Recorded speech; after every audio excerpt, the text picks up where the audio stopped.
let's get this started. So I like to put down some foundations because a lot of what you do and much of this conversation will focus around strategy.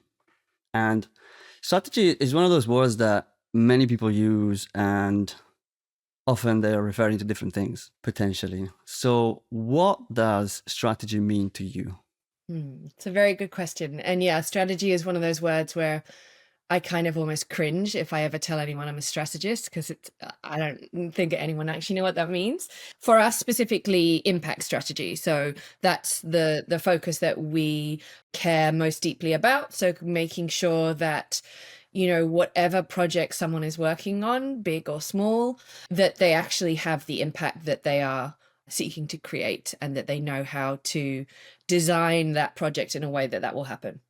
That's a great segue for what I wanted to propose that we do. A bit of a challenge, perhaps, about how you think when starting or about starting a purpose-driven business in 2025. And I'll add some constraints to make it a little bit of a challenge. If we had to design a purpose-driven business, ideally in the ocean space, right now, in the next hour, and what we have is the classic, back of the napkin in front of us. What would be your thought process? Do you have any framework you would use? Where should we start? In an hour. Okay. No pressure. I think the most important thing to begin with is to understand the problem that you're trying to solve, right? So to define the problem, to get really, really clear on like the specifics of it, like who you're trying to serve in the solution that you've come up with, and, spend, I think it was Einstein that said, he would spend more time on the problem than the solution, right? And I think that's really key. So getting really clear on that, I think, is the starting point, so that you don't, unexpectedly or inadvertently start wandering down the wrong path, because I think that happens a lot. And I think also we can approach things with very bold claims and very aspirational visions, which are amazing. But if you can't actually back that up with impact strategy, then you're going to get into trouble. You're either going to not find, funding or kind of engagement for your project because people just don't believe you're going to be able to pull that off, or you do, and then you end up in an even stickier place where you can't actually prove that you're having the impact that you say you want to have. That's really cool. And I'm going to stop you there for a second because the problem is key, and I completely agree. And I wonder, how does one get clarity on the problem to solve? Because there's a million different problems, right? And I suppose a couple of the things that one should consider is it a problem worth solving? Is it a problem I care about? And is it a problem that I'm the right person to try and tackle? Which is easy to say, but feels a lot more difficult to actually get that clarity. Do you have any thoughts on how to untangle that? Yeah, I mean, I think you can look at, it's funny, isn't it? Because, sometimes you look, like, if you look at the sustainable development goals, you have these 17 goals, and then you split them down, and then when you split them down, they go even further. And then even in that SDG 14, you've got all these indicators, and we know in our work that within ocean conservation, there's like a zillion different pathways you can go down. So I think, yeah, defining like which very, very narrow niche you want to get into is really useful, because if you try and go in too wide, then it's unlikely that you're going to be able to come up with a magic solution. And I really like the approach of kind of this, it comes from like the business world, like minimum viable product, like where can you experiment and just come up with the most basic version or both basic kind of experiment to test this thing that you want to try and do. And normally the best way to do that is in your own backyard, like locally within your own community. So I think there are a lot of people who try and launch products or businesses or organizations, NGOs, that are trying to solve a huge world issue, rather than being like, I've done this in my own backyard, I've built this team, we've had this success, we can track it. So that's that piece. And I think one of the other things you mentioned, which to me is probably the most important, is like am I the right person to do this? It's a bit of a double-edged sword because you can get caught up in like the whole imposter syndrome, like who am I to do this? And that can be a massive block for people, and a dangerous one, because I think we all need to be working on these things, no matter whether we feel qualified to do so or not. But I think the more useful question is like, it goes back to the word useful, like where can I be most useful? I think that sometimes our strengths and our kind of superpowers in this space might not necessarily align with the vision that we've got of this thing we want to create. And actually they might show up really, really well somewhere else. And so it's, I guess in some regards, it's almost dropping your ego a little bit and being like, okay, if I imagine myself as part of this huge global team who are all working to protect the ocean, where am I most useful? Like, where are my skills needed the most? And how can I apply those skills to the specific lane that I want to work in, Yeah. And because I think otherwise you can end up in a space where everyone wants to start their own NGO, or like everyone wants to start their own campaign or business. And I remember for a while, this is quite a while ago, when marine plastics, ocean plastics was just kind of like becoming a mainstream conversation. It was like I don't even want to say every man and his dog, because it was predominantly women. Every woman and her dog was going to set up a swimwear line, like using ocean plastics, and it was really interesting. So I was like, I get it. And I love the passion, but also like, is that the right thing? Do we need to be building things that continue this kind of consumerist like culture that we're stuck in? So I think it's about being humble enough to like pick apart your idea a little bit and just check whether it is actually the right way forward. Is there a certain amount of also having an honest look back at your background and experience and strengths and weaknesses, and like you said, dropping your ego and kind of look at okay, what is it that I have? Yeah, and I think we sometimes have these perceptions of what good looks like in this space. And actually, there's this transition in there of people wanting to move into purpose-driven work, which is incredible. But it's like, I don't know, if you're an accountant, like God knows we need people who are good at money to work in the ocean space. So maybe you don't need to stop being an accountant. Maybe you just need to transition those skills to this space. And I think there's a lot of that happening, where I definitely grew up in a time where if you wanted to work in the ocean space, you basically had one road, and it was to become a marine biologist, and that was it. I know at school that was like the only thing that kind of, whereas now we're understanding like we need all of these different skill sets. And so, yeah, I think most people would be surprised. I almost feel like I can have a conversation with anyone working in any sector and be like, oh, we could use that in this project or in this space, and I think that people underestimate how much they can actually add value.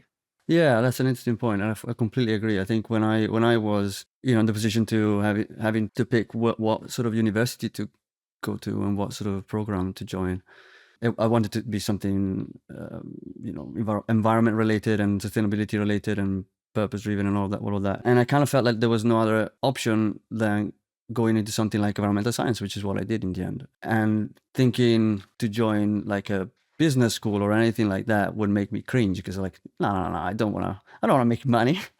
Yeah. I want to help the environment, which is potentially completely wrong. I want to go back to something you said, which is the niche. So, because I'm thinking, okay, let's say I do want to start my own business, and there's certainly, I know there's somebody listening now that is thinking, but I know I do want to start my own business, and in some capacity, it could be even like a very simple one-person business, or a small team, or it could be a big startup potentially. But they know that's what they want to do, and you touched on the niche. And it's always a funny one. How do I know that a niche is big enough, but also small enough?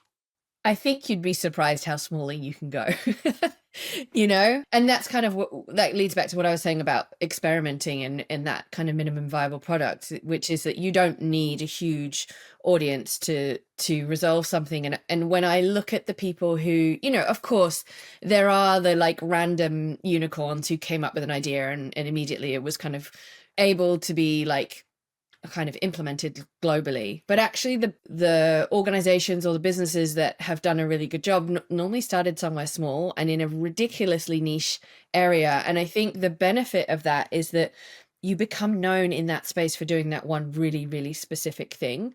And, you know, I can think even in our business, when we made the decision to just be like, we're just going to work in the ocean space, it was terrifying because at that point we were saying no to other work. It felt like a really kind of crazy business decision.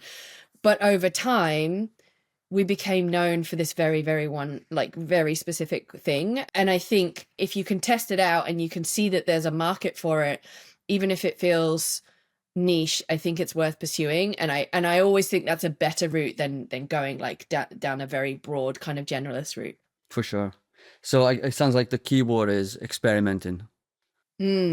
Experimenting and questioning everything and see what sticks. Well, and I think when you experiment with things, then you immediately start getting feedback. I think there's a danger in being, you know, stuck inside your creative cave, tinkering on your amazing idea for way too long without getting any real world feedback on whether this thing is any good, whether people want it, like whether it works, like all that kind of stuff. And so I think we can fall into that trap so easily. And actually there's nothing wrong with putting something out that is still a little bit scrappy, still needs to be worked on, is kind of version 1.0, because the feedback you'll get from that will inform version 2.0 and version 3.0. And so I think getting something out the door is vital, because if you're able to design and build a product or a service and have it out being tested in the smallest way, you know, within a few months, then you'll know whether you're on the right track or not. And you won't have wasted heaps of time and resources if you're not on the right track. You can make those pivots early on, you know? Yeah, absolutely. Before we move on, can you think of an example of a niche that you've seen and almost thought, that's a good one. That's a nice little, if anything comes to mind. Okay, so NGO space, I would say a US-based organization called Sea Trees. The reason why I think they have picked a very specific, and it's funny because now you would say, oh, that doesn't feel niche at all because there's a lot of people doing it. But at the time it was very niche, which was, you know, supporting the restoration of predominantly blue carbon marine coastal ecosystems. But the way they did it was niche, which was they bring a depth of storytelling to it that a lot of organizations don't do. And so what they're able to do is provide almost like a matchmaking service between smaller grassroots projects around the world and brands. And so you'll have a brand, for example, they've just launched an amazing project with Samsung. And you know what Samsung is looking for is like an incredible project that's innovative, that has amazing content, because that's what brands want. And so they know that actually the crew of people working on that project probably don't have the knowledge or the skills to create that kind of content, because that's not what they're doing, because they're working in coral restoration. But actually Sea Trees have that skill set, and so they've been able to fund so many amazing projects around the world and get that kind of engagement with those bigger brands because they've been able to deliver that service. So to me, it's just a really innovative way of doing it. And the name of their organization, Sea Trees, is a good example, which is that they're kind of translating some of what seems like a complex thing into like, oh well, because they started off with mangroves, oh, these are just trees that grow in the sea, you know. And so they've done a very good job with the brand, and I think that piece is often missed. So that's what I would say on a kind of NGO level. Business level, I'm trying to think of a good ocean focused one. I mean, I think recently I've been having a look at the guys at Waterhall who make sunglasses and all sorts of stuff with ocean plastic. I think there are a lot of people who do that really badly because they don't have any traceability of where their plastic is coming from. But I think Waterhall, you know, one of the founders was his work previous to setting that up was in the NGO sector working in that space. So he came in with a lot of knowledge. But recently they have started making litter pickers, like beach cleaning litter pickers, out of upcycled waste plastic. And so to me, I'm like, okay, that's really smart. Like that's a very smart thing. It's not, we can all just continuously buy products made, a pair of sunglasses, whatever. But actually the litter picker thing, I was like, okay, that's probably the coolest thing I've seen you do in a while, because it's engaging people in like kind of citizenship and just really good, like pro ecological behavior, and through the purchase as well. So that's a good one, I'd say. One of the things that I find particularly challenging in narrowing down, finding your thing and doing something really well is that immediately means saying no to a huge amount of other stuff, right? Yes. And yeah, I just want to talk a little bit about that. How important is it to say no to all the other problems? Because, like we said at the beginning, there's a million problems and a million problems that would be worth tackling. And picking one means saying no to all the others. Yeah, for sure. It's really tough. It's really tough. I would say this might be a strange answer to this question, but I would say building community around yourself so that you are connected with people who are working on all those other problems.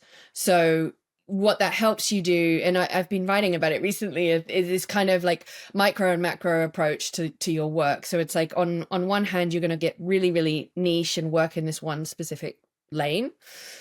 But you also want to be aware of all the other stuff that's going on, because it's all interconnected and they all impact each other. And so kind of, I think one of the easiest ways to do that is like just staying in the loop, building friendships, relationships with people who are working on all those other things so that you stay informed and stay engaged. But also, on a really, I don't know, for me, it's like a mental health thing.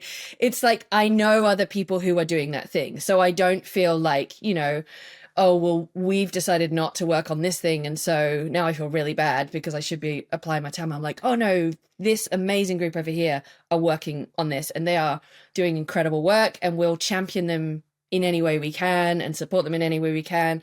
And whether that's, sometimes like joining a coalition or supporting a campaign, whatever that can be, in that, if you can block off a little bit of your time every week to do a little bit of that, so you stay in the loop on the bigger picture, but the majority of your time is in your lane.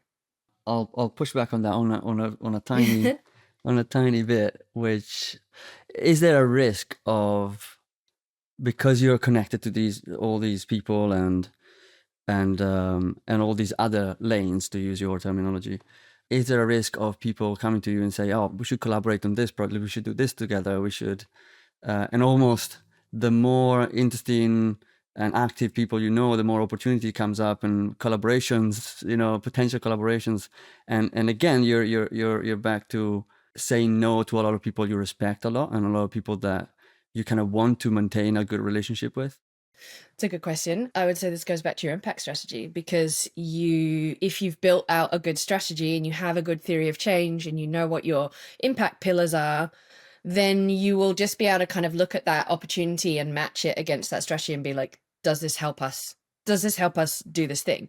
And I guess that's what I'm saying is, like, to me, let's say 90% of the time you want that to match, but you also want the freedom, flexibility, adaptability to 10% of the time to be like, okay, it doesn't match our theory of change, but it's really important and we need a support on this thing because we're part of this bigger global movement. But for the most part, yeah, that's kind of why I'm always banging on about strategy, because I'm like, well, then you'll know. it will act as a filter for you, as like, is this a good fit for us? Yeah, that makes a lot of sense. It's like your line of, kind of defense in a way for destruction. Yeah. Yeah, absolutely. Why is it so difficult? Is it because people just don't do the strategy bit, or because? Yeah.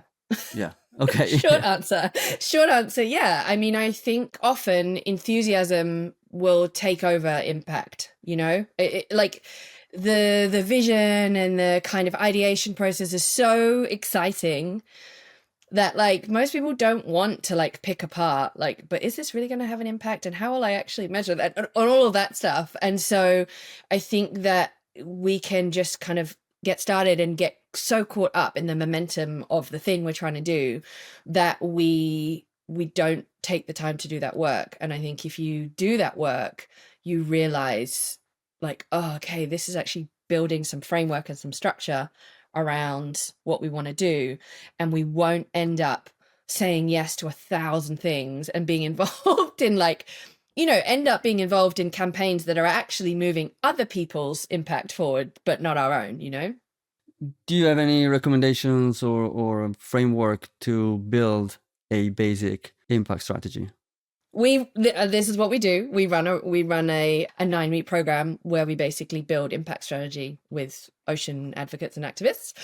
So you can come do it with us. But otherwise, I think it's learning some of the tools that often grassroots organizations only come across them when they start looking for funding and for grant applications, and they're like, oh, I have to build a theory of change. I don't even know what that is and how I do it and all that kind of stuff. And so these are tools that often exist in bigger organizations, but are really not that accessible, or even kind of, it's not even the word accessible, like they're not easy to come by or understand if you work in your really tiny niche area. So if you're running a kelp restoration project, why should you know how to build a theory of change, But some of these frameworks, of which there are many, but theory of change is kind of like the most fundamental one, I would say. They're really, really useful, tried and tested frameworks and structures that once you've learned how to build it, you can then use again and again and again. And that's what we find with the work that we do, is we never take anyone into our programs who hasn't got a project to apply this to, right? Like, we'd never teach the theory of it, because my brain doesn't work like that. I'm like, no, I want to hear about your actual project, and then we'll work through the phases. But what's almost more important to me is that when someone finishes one of our programs, they have built this, but now they actually understand the tool so well that they can now use that tool for 5 different other projects or the next iteration of the project. And I think that's the key. And I often, the work we do, I think I said it to you at the start, is like, it's almost like the invisible work. It's the stuff done behind closed doors. It's less exciting, but it builds that structure and that kind of, it's almost like a compass, because then you kind of know where you're heading, and it's something you can come back to again and again. And it's, we run a program in Portugal called Wave Makers, and it's 4 days, right?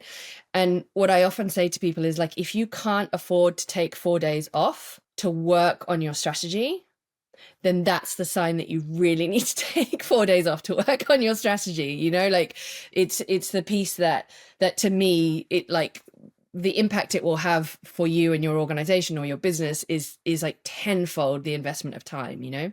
Yeah, there's a quote that comes to mind that is something like, the time when you really need to relax is when you don't have time to relax, or something like that. There's one about meditation that's very similar. Right. But it's so true, and I think, it's also that there's a great metaphor about sharpening the axe. It's like, if I had to chop down a tree, I would spend the first 6 hours sharpening the axe. And that's kind of what this work is. It's like sharpening the axe, so that then when you actually go to do the work, you're way more effective at it.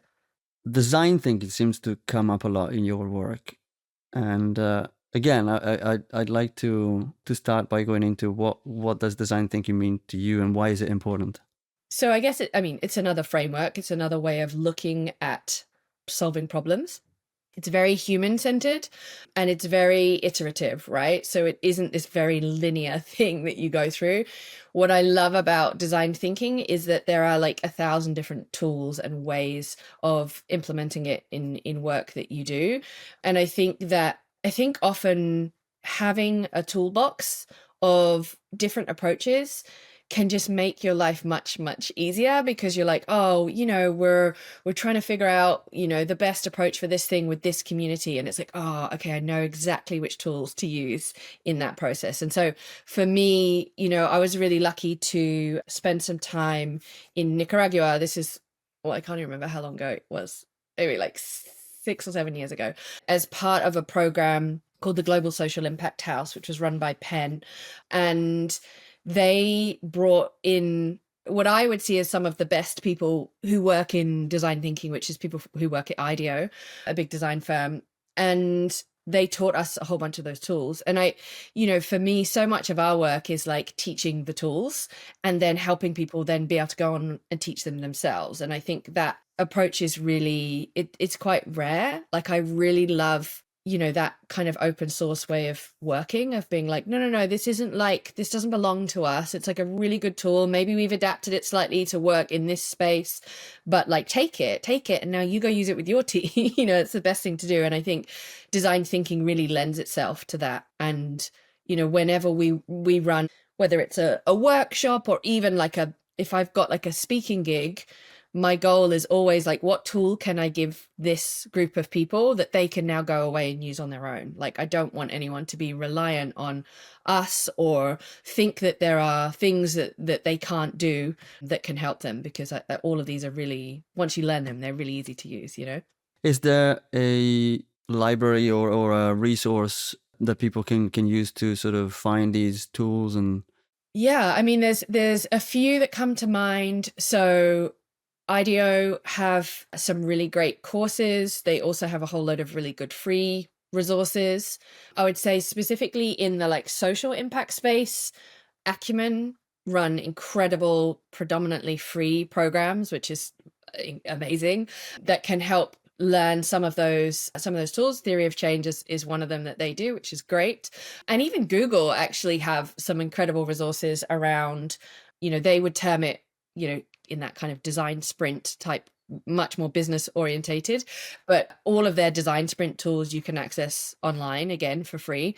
And I think it's about, for me at least, it's been about gathering tools, learning how to use them, playing with them, seeing which ones are good, seeing which ones aren't, seeing which ones resonate with what types of people, and then building out your own toolkit, So it's like, I have the most ridiculous Notion database of all our impact tools that now, if I'm asked to go and design a 3-day program for an organization, all I need to do is really understand the problem they're trying to solve. And then I'm like, okay, I'm going to pull this one, and build it like that. So I think it comes over time, but it really comes from using them all and testing them all out. do you find that the tool is useless if you don't know how to use it and if you don't have the strategy and don't have the experience, or can anybody sort of navigate? I think anyone can navigate them. They're not hard. I think depending on what kind of person you are, like for me, I learn whilst I teach, if that makes sense. So it really helps me to like learn something and then share it with someone immediately. And I don't mean teach like suddenly becomes someone who teaches this to everyone. I mean like teach it to my business partner and be like, okay, I figured this thing out. I think we can do it. And then let me share it with you. And that helps like integrate it into my brain. But I think also if you are going to share it with, whether that's like your immediate team, or maybe that's a wider group of stakeholders or other people within your community, you definitely need a level of confidence around that tool before you start sharing it with others. So it's kind of like, do that internal work first, get comfortable with it, get your head around it, and then start sharing it, for sure. Going back to strategy, how does one recognize that their strategy is not right or no longer right, maybe? Obviously, the work we do is much more in the NGO space than the business space, right? And so if you work in the NGO space, you are almost always going to have to produce impact reports. And even if you're in the business space now, more businesses are having to create impact reports if they're working within sustainability. And I think a good indicator as to whether a strategy was good or not is like reading someone's impact report and just how fluffy that report can be. There's like like to me, if I flick through an impact report and it's like 70% fluff, then I'm like, okay, they didn't really think this through. So I think that is always a useful way of looking at it. And, I think also there can be so many bold claims. I think one that I'm seeing a lot at the moment is like, or just not even bold claims, but big assumptions being made, like, oh, we made this film and it got X amount of views on YouTube, and so therefore that means X. And so some of those vanity metrics are super dangerous. I think one of the hardest things to track in terms of impact metrics is behavior change. And so yes, you may have made this amazing piece of content, but I'm not sure that you can claim that it changed the way people think. And so you have to have kind of like reverse engineered those things. So if it's not to say that storytelling can't do that, but you have to think about that before you released that film of like how will we actually check if that's happened, and what are those metrics and how are we going to measure them, and what does good look like, you know? Because I think otherwise we can get in this really, especially now with social media and with, you know, with content being this thing that everyone's just pumping out constantly. I think we've over indexed on visibility, and like I don't know that that always equals impact. So yeah, that's like a pet thing of mine, but it's an interesting one for sure. And it's something that I wanted to dive a bit deeper. I'm looking at my notes. I might just skip to that because, yeah, impact and measuring impact is a big one. And sometimes it's a bit abstract, and I guess it shouldn't be.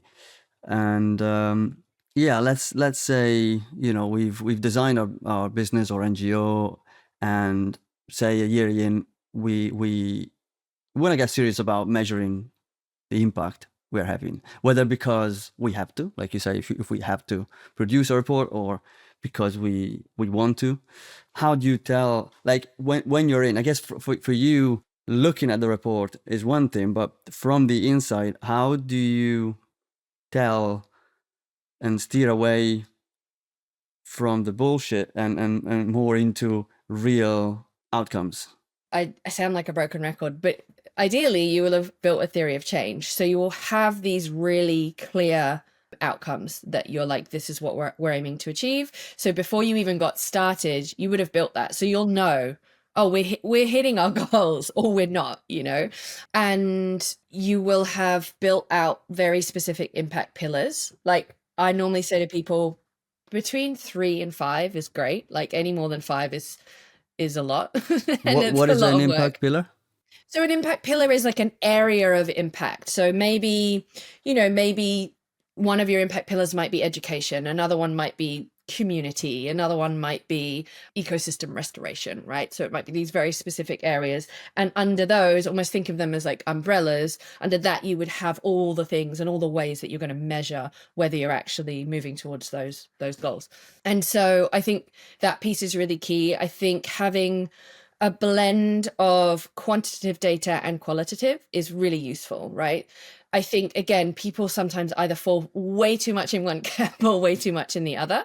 So if you fall way too much into the qualitative, that's where it gets really fluffy, because we can hear all the beautiful stories and great quotes and testimonials or whatever, but like we can't actually prove anything with that. And equally, if we have all the numbers and the stats, it doesn't really tell a story, and it doesn't really give us a sense of like the change that has happened, you know, in real terms. And I think those kind of impact reports that are very statistic heavy generally don't get read very often because they're not that interesting to read. So I think finding a blend of both can be like the perfect balance, and recognizing, you know, that there are some things that are way harder to track than others. And I think also just being really honest about some of the assumptions that you've made. To me, that is so refreshing when there's some transparency in impact reporting, you know, of like, here are the 5 ways that we screwed up this year, and here's what we're doing to mitigate that next year.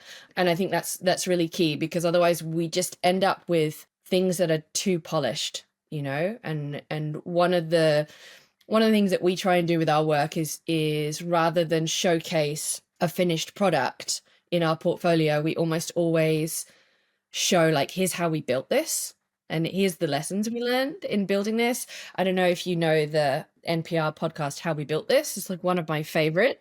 And I think people really resonate with that. They're like, I love learning, like, how did you get to that? And how did you end up designing it that way? And so to be honest about that, and like, oh, well, we got to that because we screwed up this, and this, and that taught us, you know. And so I think bringing some of that into reporting is useful as well. And it makes you a bit more human, you know? Yeah. And yeah, especially in the era of AI, a little bit of Yes. real, Yeah. you know, real authenticity.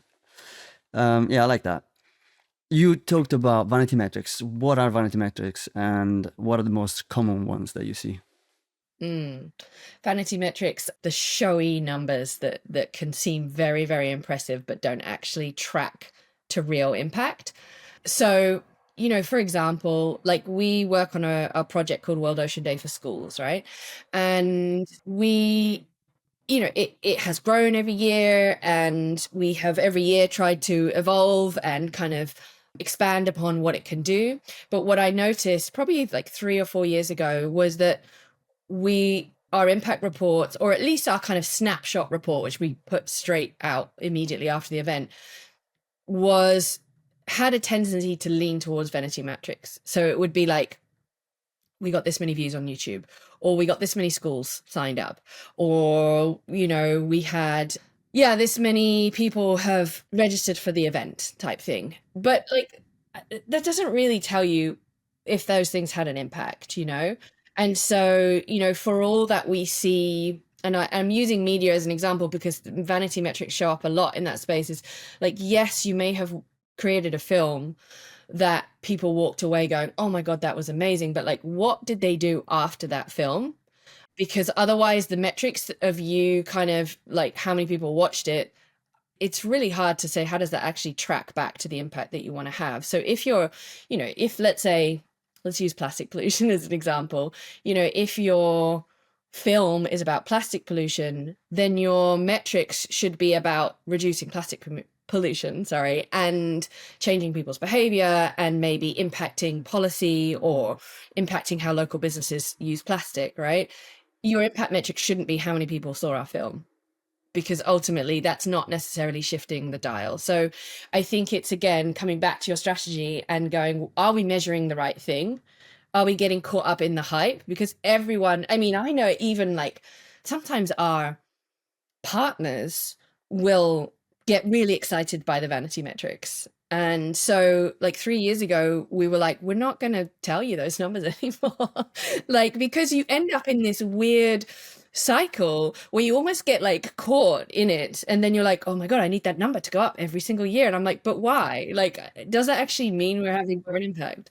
Why is that? Is it because it feels good, and is it like a dopamine hit or something? Feels good. It feels very, it's very dopamine related. I think it's also very quantifiable, and that's the weird thing, is like, well, last year we got this many hits and this year we got that many. I mean, you see it all the time when people share, campaign reach for big environmental campaigns, and it's like, these numbers are absurd. It's like, oh, we reached 20 million people, and I'm like, but what does that actually mean? Did those 20 million people vote differently, or did they stop buying a certain product? Like, no, they didn't. So so I think having that intentionality in how you design your strategy will stop you from falling down that little rabbit hole. It's a very difficult thing to do, particularly for certain things. Like you talked about a film or a documentary, and through this podcast I talk to a lot of founders, and it's funny how sometimes going back through their origin story, they might say, oh, 15 years ago I watched that documentary, and that had a real impact on me, and that started something, and then I started 5 different businesses and they all failed, and then this is the 6th one, and it worked out, and it all tracks back to that documentary they saw 15 years ago. But good luck putting that in an impact report. Yeah, of course. And so it's not to say that, let's use documentary as example. It's not to say that it won't have that impact, but that's not something you're ever going to be able to measure, and it's also not something you can rely on.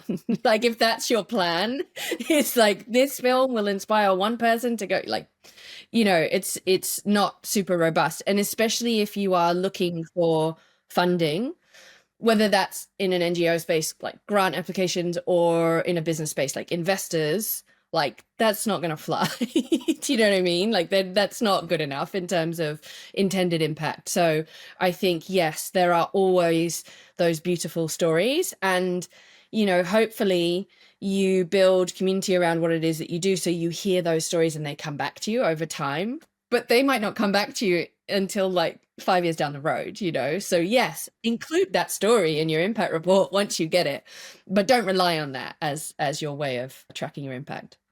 A couple of things I want to explore. One is, how does one protect themselves from falling into vanity metrics? And I think I know the answer. And also the other thing is, what are more effective ways of tracking meaningful progress? Okay, so the vanity, I think both of these questions, the answer is kind of similar, which is like, if you understand, from a theory of change point of view, you have like your your big goal, right? Which is the impact. If a theory of change is normally either a diagram or like a set of columns, right? And the very last one is like the bigger impact, which is like the long-term piece of impact that you want to have.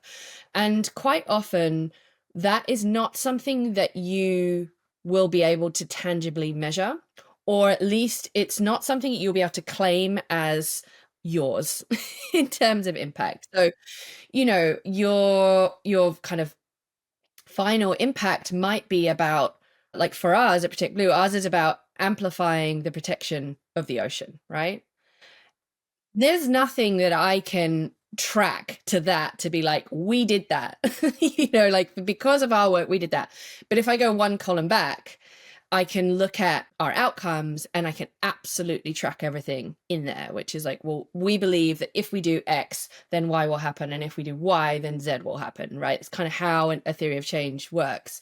And so building that framework behind the scenes is how you then go, yeah, we've made the assumption that if we support a community of grassroots activists and advocates by doing X, Y, and Z with them. So providing them with tools, giving them support, building community, helping them increase their capacity, then we believe that the ripple effect of that is that they will have more impact in the work that they do. Therefore, it will amplify the restoration, protection of the ocean, right? So it becomes very trackable, and like you can kind of go, okay, we can tick this box, we can tick this box.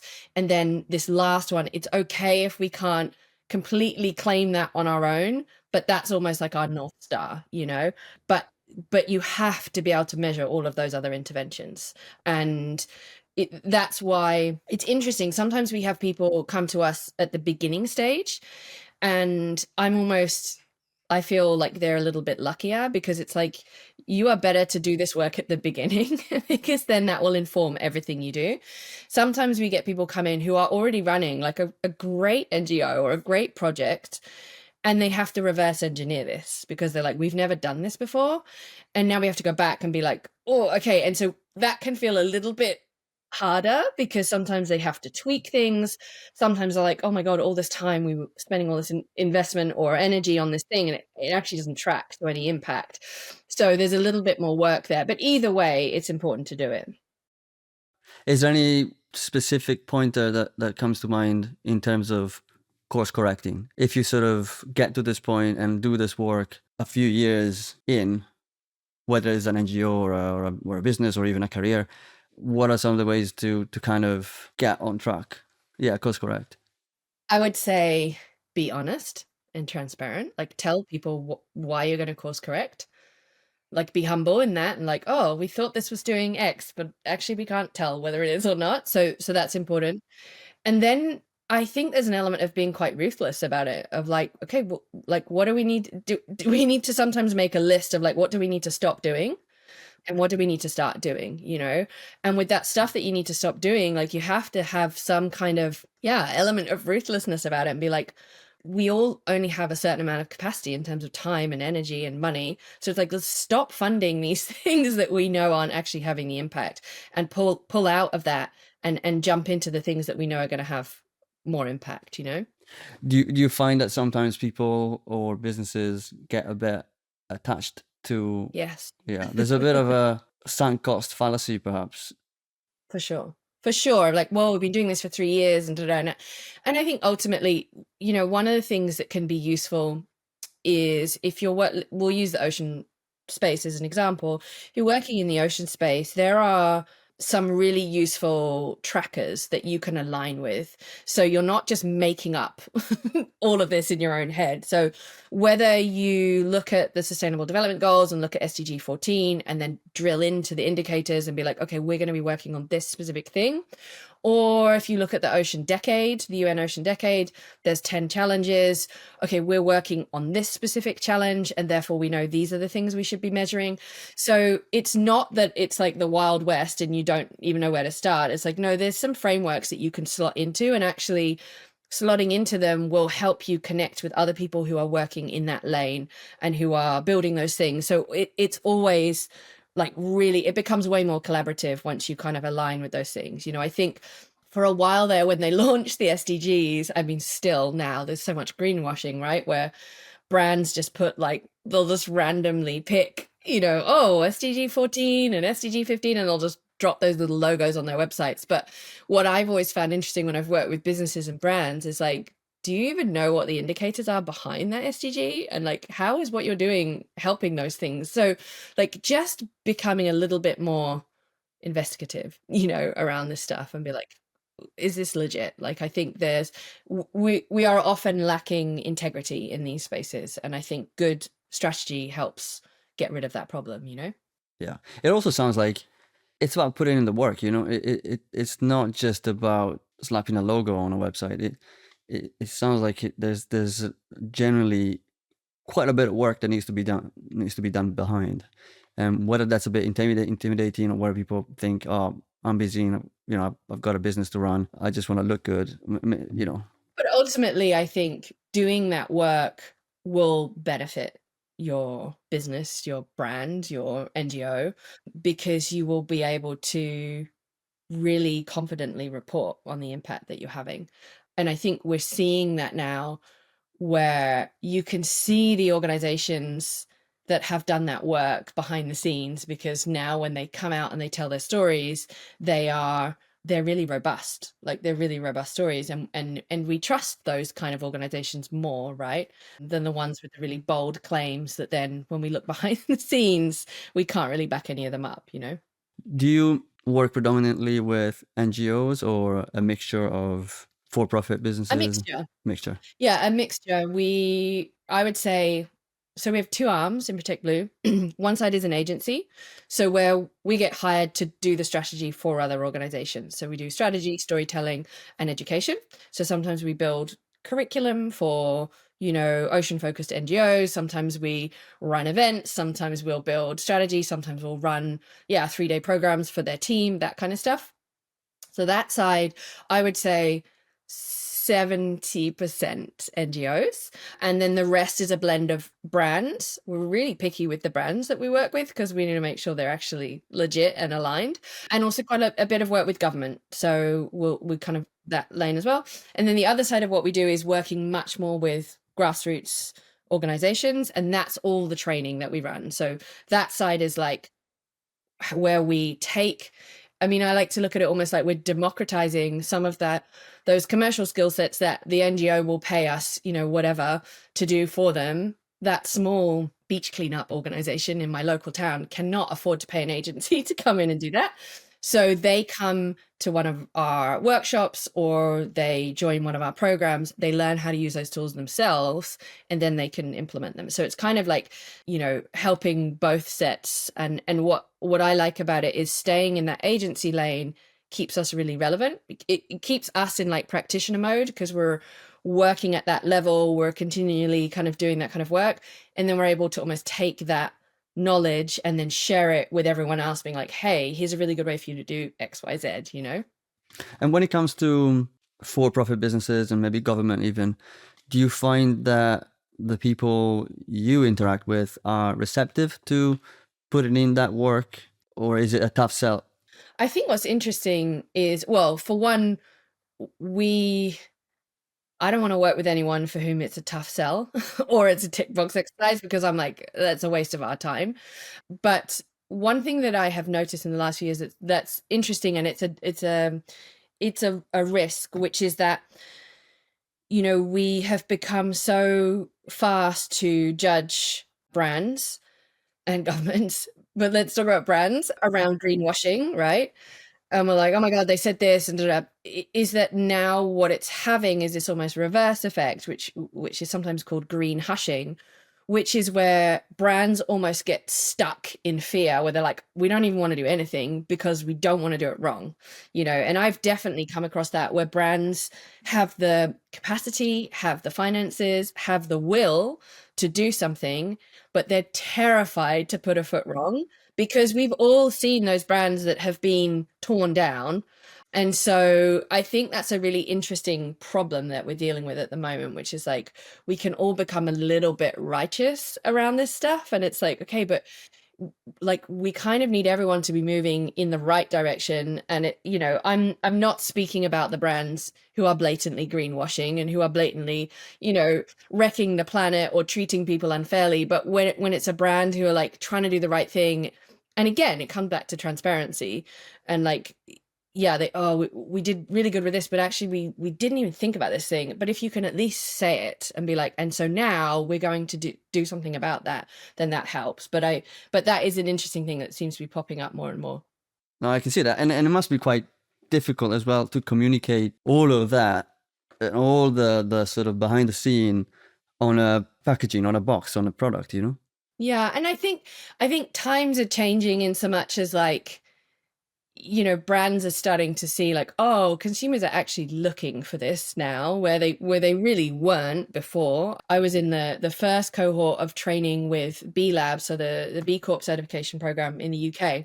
And, you know, the crew of us that did that first one, it was like we were entering into like alien territory. No one knew what a B Corp was. No one, it didn't make, you know, so it had no value as a brand market, had no value at that point. And it's changed so much, you know, and a whole load of controversy has come with it, but it's changed. People recognize that mark now way more. And so I think in some regards, it's an easier sell to businesses and brands than it used to be. But there's still an investment of time and energy, you know, like I always find it interesting how for so many big organizations, you have like a CSR department or a sustainability department and then a marketing comms department, and they never talk to each other, you know. That sounds and dangerous. I think that, yeah, I think it's dangerous. And I think you also end up where everyone's working in silos, and it's like, okay, but, you know, for example, if you're a brand and you have a product, it's like, yes, you might be, you know, for every product you sell, you might be planting a tree, but like, what do your internal processes look like? Because if your side of the street isn't clean, then then you're going to get shot down for kind of that greenwashing. It will be perceived as greenwashing if your side of the street isn't clean, you know? For sure. Okay, I want to go back to the businesses that we were designing at the beginning. And in my mind, for some reason, I was thinking of a for-profit business. And in that situation, one of the big questions is, how do I balance profit and impact? How do you think about that? I think it's a vital balance, because ultimately over the long term, you need to be financially sustainable and able to continue to do the work. So I think, you know, it's almost like not over promising and being realistic in that impact piece, looking at what you know, there's often low hanging things you can do in your business that actually increase your impact and decrease your costs. So that's amazing. You should be doing those things immediately. And then going, okay, so we would love to run this huge campaign, but we can't do that. But maybe we can support this local organization, and that's actually going to have a really big impact. So I think it's just about being realistically with what you've got, and being, to me, sometimes that can be where some of the most creative ideas come from. You know, I definitely think about campaigns that I've worked on and events that I've worked on where the budget has been tight, and it's forced us to think differently and come up with different ideas and be a little bit more innovative with how we approach something. So I would always see it as an opportunity, not as a threat to kind of what you're doing, you know? Yeah, I fully agree. It's incredible how often constraints are the source of innovation, and very positive innovation. And sometimes, yeah, some of the best projects come up from very tight and weird constraints. Yeah. And I think also this comes back to like understanding what it is that you want to achieve from that impact point of view, and being realistic about it, you know, and yes, it's amazing to have this big North Star that you're working towards, but like, okay, like what does it look like for us to achieve this year? You know, and how do we, who do we need around us? What, you know, what do we need to learn? What do we need to implement to do that? And knowing that we always want to track to something bigger, but not over promising at the start, you know? So, because you talked about size and budget, one thing that comes to mind is, you know, are small businesses at an advantage or a disadvantage in generating meaningful impact? Can only the big guys do real change, you know? Oh, that's such a good question. I don't think so. I think small businesses can have way more impact than they realize.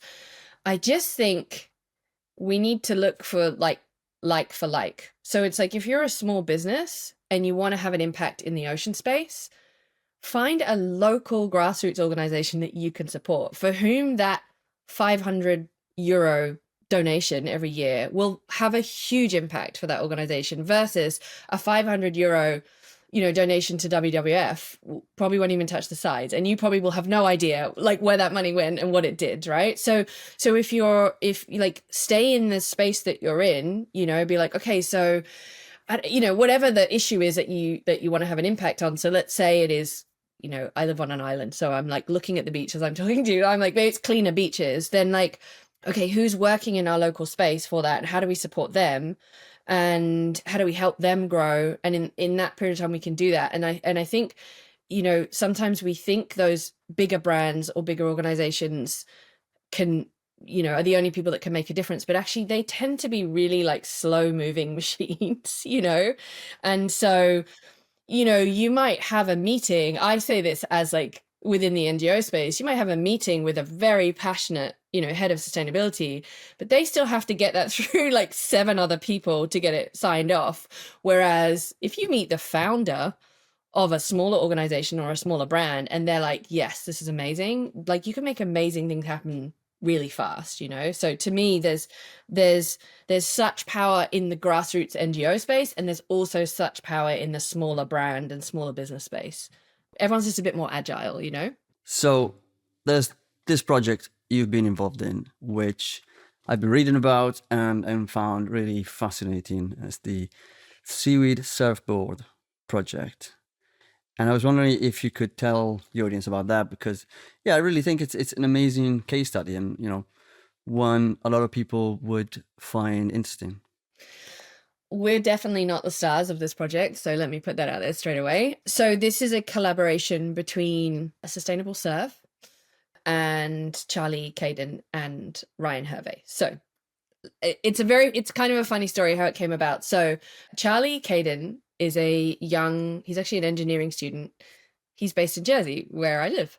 And Ryan Hervey, I actually grew up with. He was a surfboard shaper based in Jersey. So these are 2 people, like Ryan I know really well. Charlie I kind of knew of and would see him in the surf, but didn't know him that well.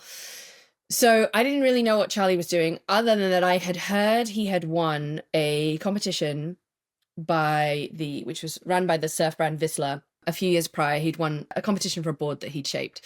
And that was kind of all I knew. And Ryan, I had done some branding work with him. So I already knew Ryan's commitment to making more sustainable surfboards. That piece was happening. I had previously connected Ryan to Sustainable Surf, who we work with a lot, who have this amazing accreditation kind of program called the EcoBoard Project, which is helping surfboard shapers make more sustainable surfboards.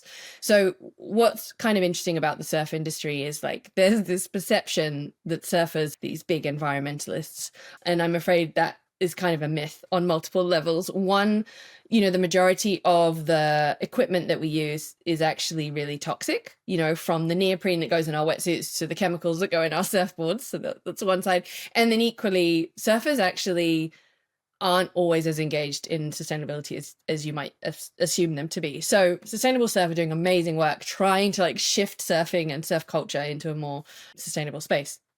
So they run this program where they basically help transition surfboard shapers away from those toxic chemicals and show them ways and materials to use to make sustainable surfboards. And they have these, I think, 3 different levels of eco boards, and you can become a gold eco board shaper. And I knew that Ryan was working towards that, which is amazing. But then I got a call from Michael, the founder, one of the co-founders of Sustainable Surf, saying, hey, this kid in Jersey, Charlie, is making surfboards from seaweed. He's making blanks from seaweed. And I was like, wow, that's insane. So immediately kind of called Charlie up and was like, come tell us what you're doing. And it transpired. So Jersey has massive tides. We have like the 3rd largest tidal range in the world. So seaweed is it's a thing that we all know very well. It's like very embedded into our culture. Jersey is also very famous for Jersey Royals, a very famous little potato. And part of the success story of the Jersey Royals is that we put seaweed on our field. So you'll often see tractors going to the beach, picking up the seaweed and dropping it on all our fields. So he was harvesting seaweed from the beach just down from his parents' house. And it's so funny because when I first heard this story, I like kind of didn't believe it because I was like, he's doing what? And then we filmed it. So then I watched it and I was like, oh, okay. So he was harvesting seaweed, drying it. What I love about this story, and if you watch the film, you'll see Charlie is really tall. And he was doing this in this tiny little garden shed at the bottom of his parents' garden. So it was like, yeah, it was everything that made for a good story. So he would hang the seaweed up in the shed, dry it, and then he was using he then, I think once it had dried, he was putting it in his parents' oven to dry it even further. And then he was using a coffee grinder to grind this into a powder, and then adding some magic ingredients that I can't tell you about, and pouring this liquid, which honestly, when you saw what he poured into like the mold, you're like, this makes no sense to me. This is not going to turn into a foam material. He pours it in, he straps it down. And I remember watching him strap this thing. And I'm thinking, why are you even strapping this down so tightly? And sure enough, when he comes back, this thing has expanded into this incredible surfboard blank. So for people who don't know, surfboard blank is normally made of very, very toxic materials, and it's kind of the white foam that sits in the center of a surfboard, and then you have resin and glass that goes around that kind of puts the coating. So it's like the filling of a surfboard. Yeah. So if you chopped a surfboard or you snapped a surfboard in half, that's what you would see, this white foam in the middle.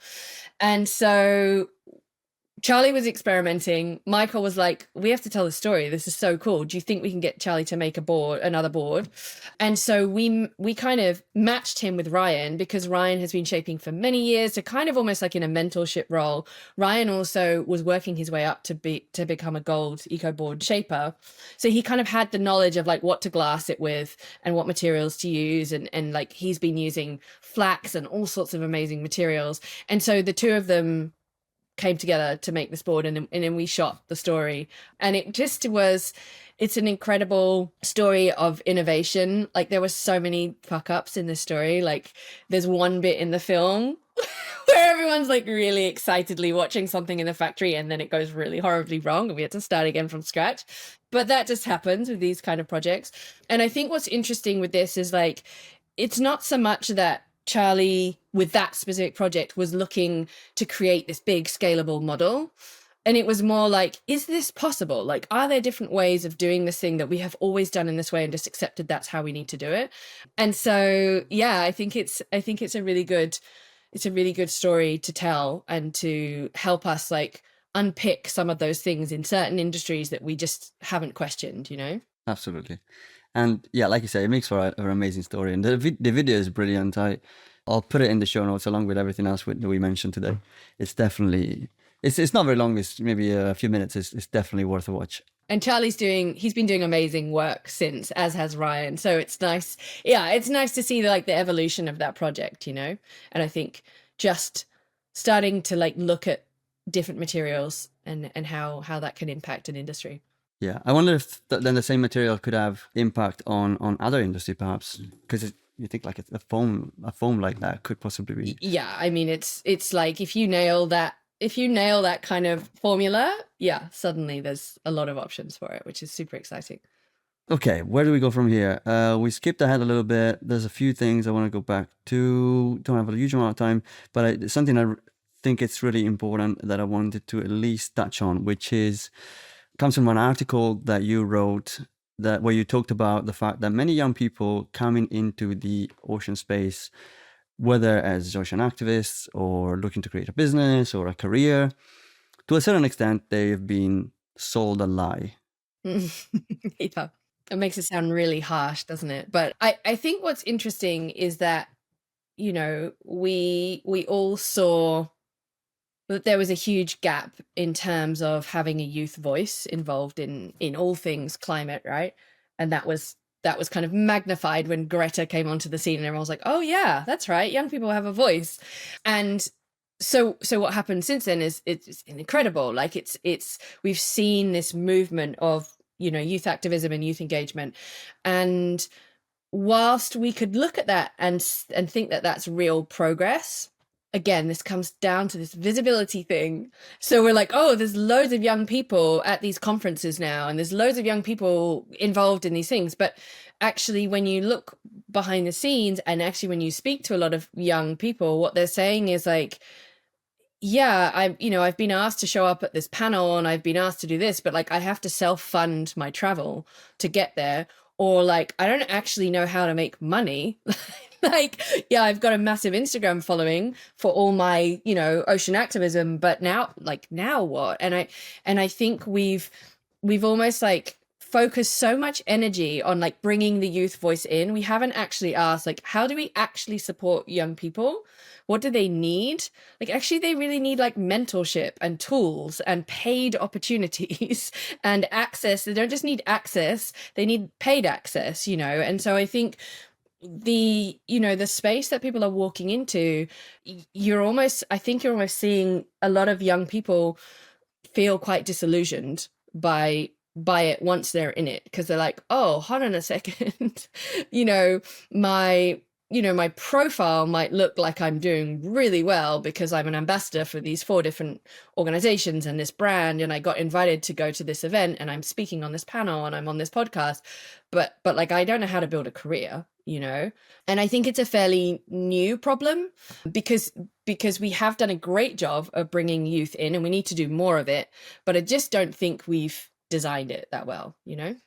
Yeah, there's a couple of ways that we could sort of move the conversation into, and one that really feels important is from the point of view of these young people coming in, what can they do? Because I realize that to a certain extent, the people that reached out to them should have done a better job, but I wonder, giving agency to these people, what can they do better? What can they protect them? What can they do to protect themselves, or to better adapt to the existing situation? I mean, funnily enough, it almost comes back to that vanity metrics piece, is like, try not to get caught in that loop of like seeking this kind of acknowledgement and acceptance into these spaces. Like, actually ask yourself, like, what will I actually get from this? Am I going to get proper experience in this role, or am I actually going to have an opportunity to speak at this event, and will my voice actually be heard, and at what cost? Right, like, so in 2 weeks time is the UN Ocean Conference in Nice, right? I can't tell you the amount of people that I know who are hustling to find a bed in a dorm in a hostel, to find the money to fly there, you know. So it on all the imagery, it might look like there's a lot of youth voices, but it's like no one's paid for them to go, you know. So I think on one side, it's like being a little bit more critical in kind of how you approach these opportunities, and not say yes to everything immediately, but also use your voice to advocate for yourself. So if someone says, I'd really love you to speak on this panel, then ask, like, will I be paid for my time? And that feels so like, oh, squirmy to say that. But like, unfortunately, when you work in this sector, there's these really fuzzy lines, because everyone knows that most people who work in the sector do it because they're really passionate about it. So it's almost as if like you don't deserve to get paid as much because you're so passionate. And it's like one of my biggest bugbears. And I think the only way we can start to change that system is just to call it out when it happens.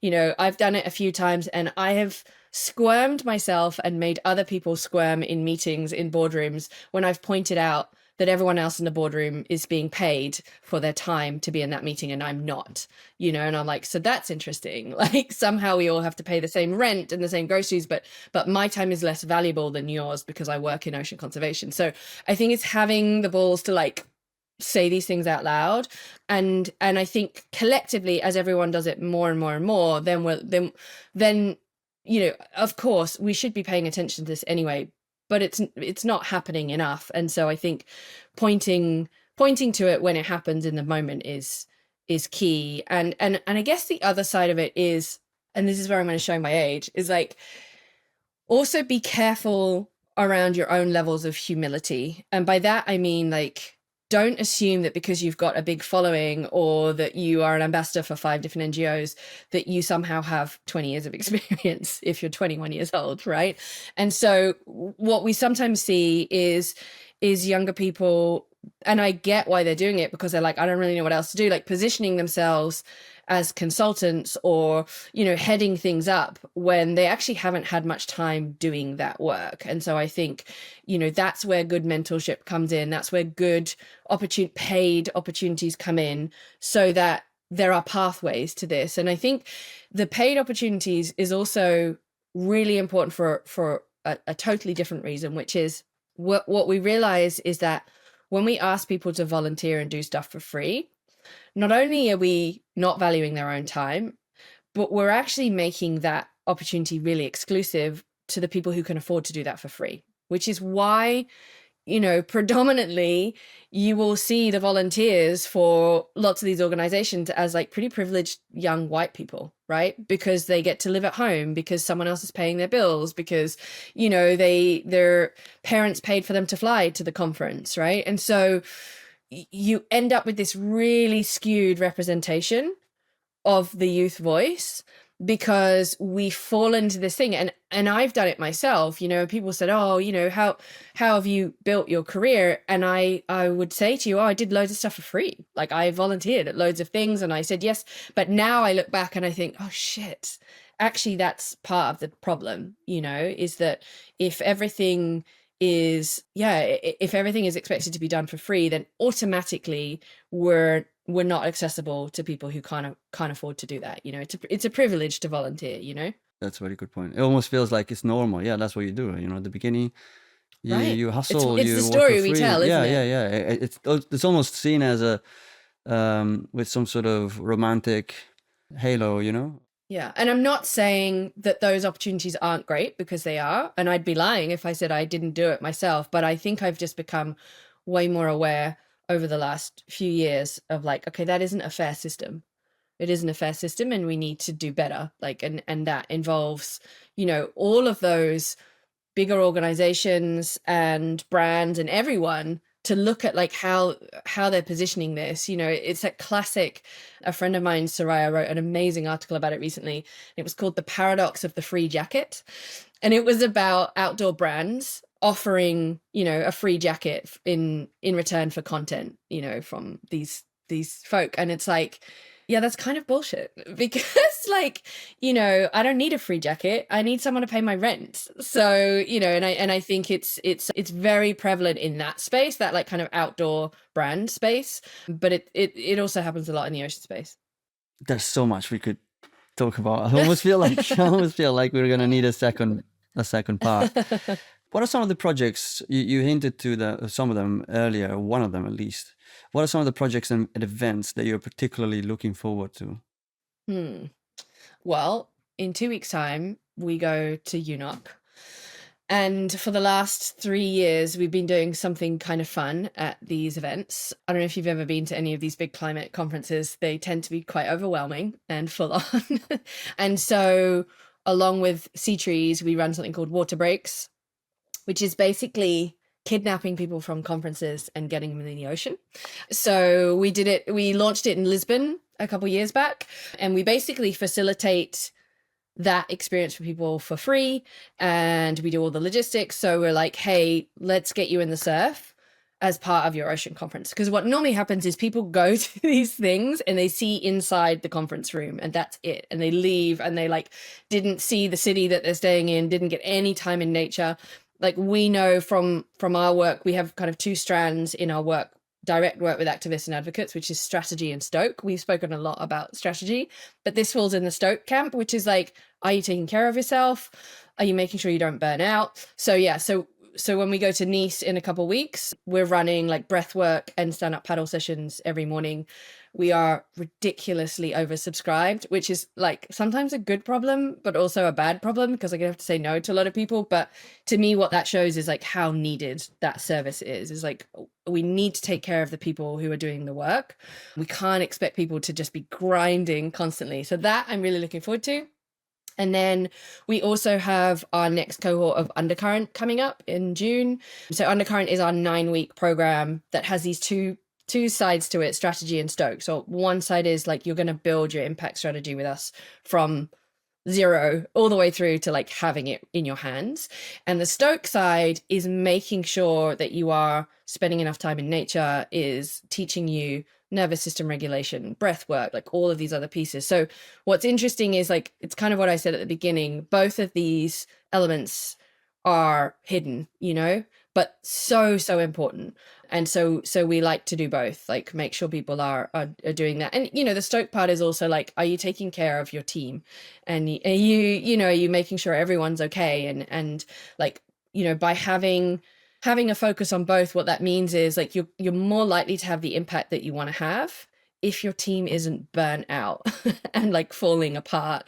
And we also know from the strategy side, like you will be more creative, more engaged, more excited, and therefore have more impact if everyone on your team is happy and healthy and connected to nature. So those things work really well together. And so that program is online. It's like the least online program you can ever do, because we've designed it in a way where if you want to, you don't actually have to look at a screen. So everything is like, we do it on video, but also audio. So the idea is like, plug your headphones in, get out into nature, go for a hike to listen to all of your lessons and print your stuff off, scribble on it, you know. So it's it can be a very analog experience, but And it's not live. It's live in so much as we have office hours every week. So you get to know your cohort and you get to kind of hang out and meet other people who are doing, you know, again, it's so funny, isn't it, when we say niche, because it's like everyone's working in ocean conservation, but that can go across a zillion different things. So you end up with an amazing crew of people that you're working through this with. So it's live in that respect, but the actual learning you can do outside unplugged, which is nice. Okay. And then Wave Makers? Wavemakers is like the intensive immersive version of Undercurrent. So Undercurrent is much more like, we're literally going to build this thing together as we go, and you're going to get a lot of support from us. Wavemakers is 4 days in Portugal, and very similar kind of approach, strategy and Stoke, but it's very immersive because we're all together. We're going to spend a lot of time in the ocean as well as a lot of time doing the strategy work. And I think one of the biggest takeaways for me with Wavemakers is the community that it builds, right? Because even though it's only a few days, like you forge really, really strong bonds with people, and it's a very intense few days. Like we fit a lot in, but I'm always in awe. Like we end up with a WhatsApp group for every cohort, and I'm in awe that like all these WhatsApp groups are still going years on and people are collaborating. And so in the last 2 years, we have made all of our spots in Wavemakers scholarships. Again, kind of what we were speaking about before of like, how do we make this accessible? Yeah, we've just ended up with incredible. I have imposter syndrome facilitating it because I'm like, oh my God, these people are amazing. So you end up with really, really cool meeting, like really, really cool people working on incredible projects around the world, coming together to work on that. Must be very rewarding for you. Yeah, it's amazing. It's amazing. And I think there's so much kind of co-learning happening because everyone's feeding in like, oh, we tried this and this worked in our project, and like, oh, I'm struggling with this thing. So there's a lot of like tapping into the collective intelligence in that time. Yeah. Fantastic. And when are the next cohorts so Undercurrents? So Undercurrent is end of June. Wavemakers, we're yet to release our 2025 dates, but they're coming soon. Yeah, and then we'll be at UNOC. But like I almost don't want to tell people about our water breaks anymore because I've just got too many people applying. But yeah, we'll be around. We'll be in the ocean. That's where you'll find us.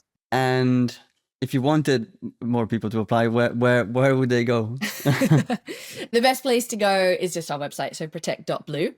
And then you'll find everything there. You can go protect.blue/water break, and that's where you find all that UNOC stuff. We're also running another workshop at UNOC, which is about taking those big global issues that are being discussed at these big conferences and like pulling it back into your local work, and a little bit of sense making, because I think sometimes we go to these conferences and we're like kind of amazed/overwhelmed at the end of it. So it's like, how do we actually make that into tangible action when we get back home? So we're running a workshop on that there as well.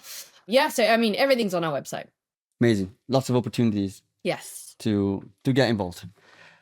I know we're a bit over time. Is there anything that you think is really important that that you should have talked about and we haven't talked about as it relates to the work that you do, and generally we might have to do a part two, but if there's anything you want to squeeze in now, feel free. I don't think so. I think we've covered most of the stuff. I mean, I think the strategy stuff, I think we've covered. The Stoke piece, the Stoke piece is also that wellness piece around money and making sure people get paid for their time, and I think that's I think that's important. But it's like I guess a funny story to tell that might be useful of how stuck in this system we can be. There's an amazing question that quite a famous like executive coach, Jerry Colonna, often asks, and he says, where are you complicit in creating the conditions you say you don't want? I love that one. You're nodding, yes. so you know this question. It's such a painful question also to ask yourself. And what I noticed in the space that we work in was some of this set around money. And one of the things that we've done in the last few years is when we put out surveys, when we're doing kind of like deeper research on something. So this isn't a like 3-question survey, but if we're trying to understand something better about our community, or we're working on a project with a community, is that we started paying people for their time to fill in a survey, because otherwise there's this expectation of like, I'd like you to spend half an hour of your time filling in this thing for me, and I'm going to benefit because I'm going to get your information, but I'm assuming you've got that money, you've got that time to do that for free. And so in the last few years, that's something that we've done. And the feedback predominantly has been amazing. People are like, oh my God, like no one's ever offered to pay me to fill in a survey before. And from a very strategic point of view, we end up with much more engaging, interesting responses, because people are like, I'm actually going to sit down and do this properly rather than like try to get to the end of it as soon as possible. But something happened last year that I thought was really interesting. So we put out a survey to our community, and we said, okay, we're gonna, the way we framed it was like, we're gonna shout you lunch, right? So I think we were gonna pay like 15 euro or 20 euro or something for everyone that submitted. And in our type form, the last couple of questions were like, put your bank details in here. And I would say 95% of the amazing people in our community wrote in that box, don't worry about it. Really? That's good. Buy me a beer next time you see me. And I had to go back to everyone and be like, this is bullshit, guys. This is how we're complicit in the system, right? This is how we're complicit in a system that says that our time isn't as valuable as someone else's. And so I basically bullied everyone to give me their bank details. I was like, no, you can take that money and give it to someone else. I don't care.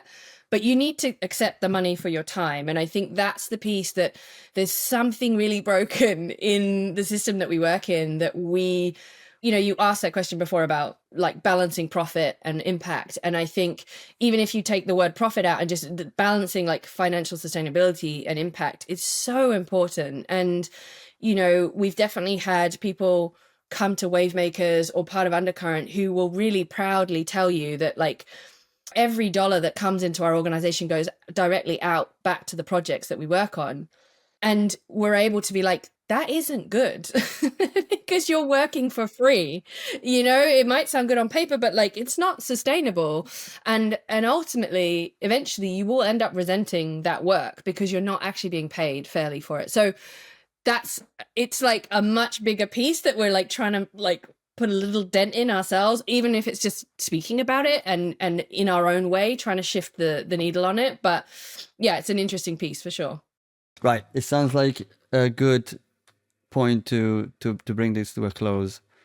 Thank you so much for taking the time. It's been amazing to talk, and lots of interesting ideas to go away with. So thank you so much. Oh, no worries. It's been super fun.